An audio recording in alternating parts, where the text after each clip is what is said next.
لله وكفى وسلام على عباده الذين اصطفى أما بعد فأعوذ بالله من الشيطان الرجيم بسم الله الرحمن الرحيم ولقد أخذ الله ميثاق بني إسرائيل وبعثنا منهم 12 نقيبا وقال الله إني معكم لئن أقمتم الصلاة وآتيتم الزكاة وآمنتم برسلي وعزرتموهم وأقرضتم الله قرضا حسنا لأكفرن عنكم سيئاتكم ولأدخلنكم جنات تجري من تحتها الأنهار فمن كفر بعد ذلك منكم فقد ضل سواء السبيل فبما نقضهم ميثاقهم لعناهم وجعلنا قلوبهم قاسية يحرفون الكلم عن مواضعه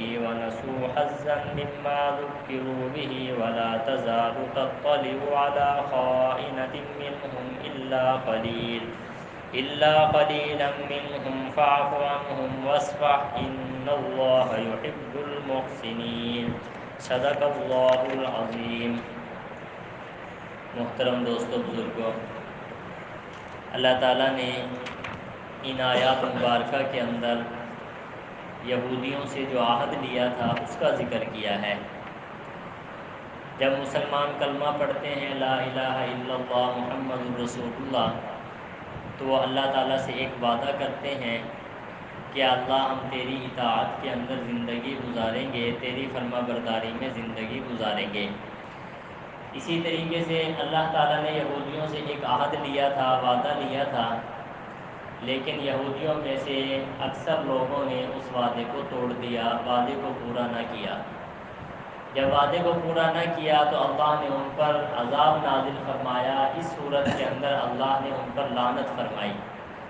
لعنت کا مطلب یہ ہے کہ اللہ رب العزت نے ان کو اپنی رحمت سے دور کر دیا۔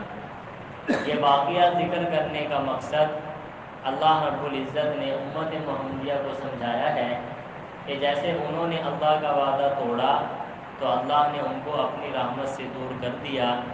اگر تم بھی اللہ سے کیے ہوئے وعدے کو توڑے ہوئے تو پھر اللہ رب العزت تمہیں بھی اپنی رحمت سے دور کر دیں گے۔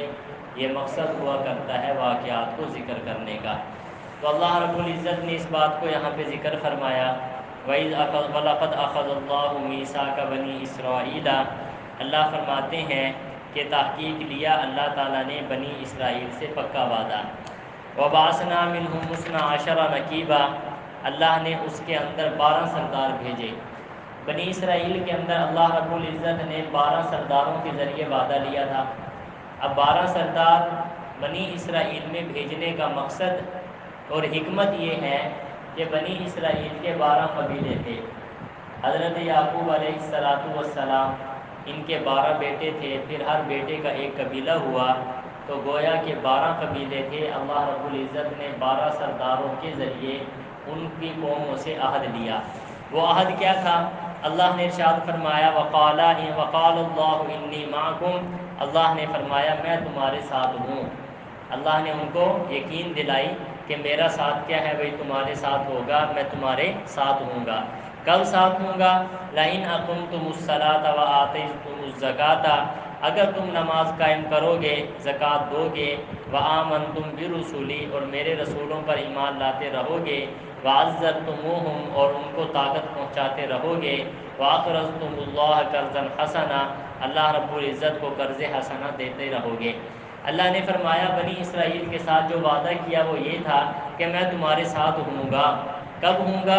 جب تم نماز پڑھو گے پھر میرا تمہارے ساتھ ہوگا، اگر تم زکوٰۃ دو گے پھر بھی میں تمہارے ساتھ ہوں گا، اگر تم میرے رسولوں پر ایمان لے کر آؤ گے پھر بھی میں تمہارے ساتھ ہوں گا، اور میرے رسولوں کو مدد کرتے رہو گے پھر بھی میں تمہارے ساتھ ہوں گا، اور مجھے قرض حسنہ دیتے رہو گے پھر بھی میں تمہارے ساتھ ہوں گا۔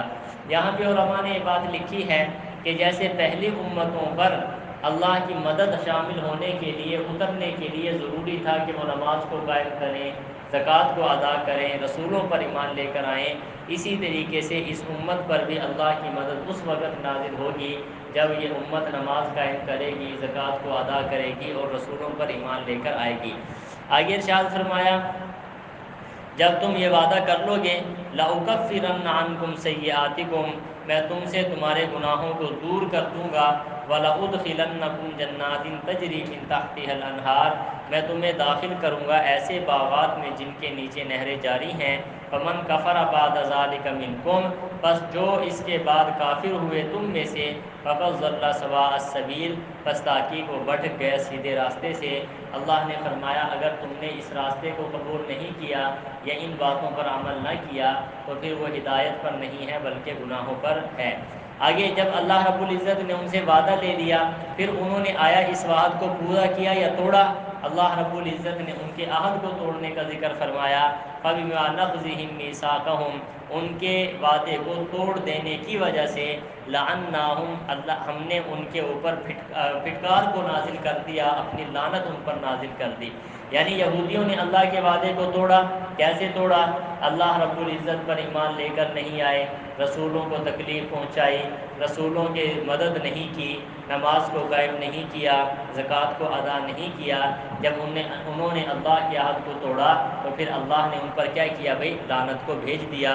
وَجَعَلْنَا قُلُوبَهُمْ قَاسِيَةً، اور کر دیا ہم نے ان کے دلوں کو سخت۔ اب دیکھو لعنت جب انسان پہ پڑتی ہے تو اس انسان کا دل کیا ہو جاتا ہے بھائی؟ سخت ہو جاتا ہے۔ دل کے سختی کا مطلب یہ ہوتا ہے کہ انسان اللہ سے ڈرتا نہیں ہے، اللہ کے عذاب سے خوف زدہ نہیں ہوتا، اللہ رب العزت سے انسان پریشان نہیں ہوتا، تو سمجھو اس انسان کا دل سخت ہے۔ اور دل سخت اس وجہ سے ہوتا ہے کہ اس پر اللہ کی لعنت اور پھٹکار پڑ جاتی ہے، اور لعنت اور پھٹکار جو ہے یہ انسان کو اللہ کی رحمت سے دور کر دیتی ہے۔ آگے ارشاد فرمایا یحرفون الکلم عن مواضعہ، پھیرتے ہیں کلمات کو ان کی جگہ سے۔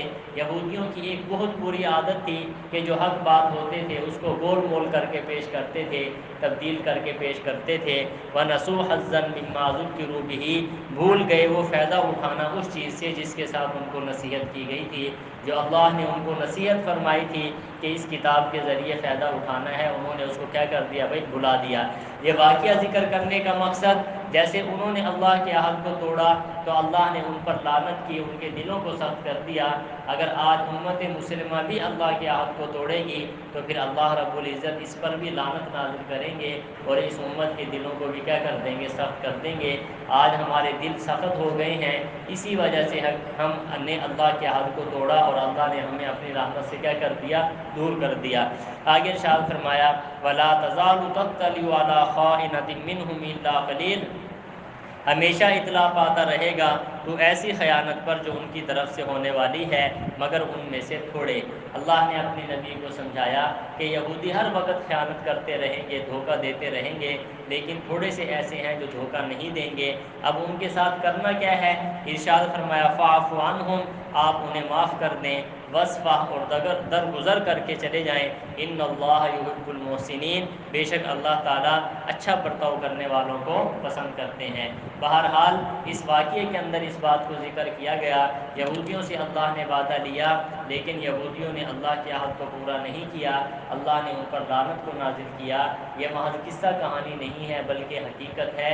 آج ہم بھی اگر نماز کو قائم نہیں کریں گے، زکوٰۃ کو ادا نہیں کریں گے، رسولوں پر ایمان لے کر نہیں آئیں گے، ان کی مدد نہیں کریں گے، ان کی مدد اب بھی ہو سکتی ہے رسولوں کی، وہ کس طریقے سے؟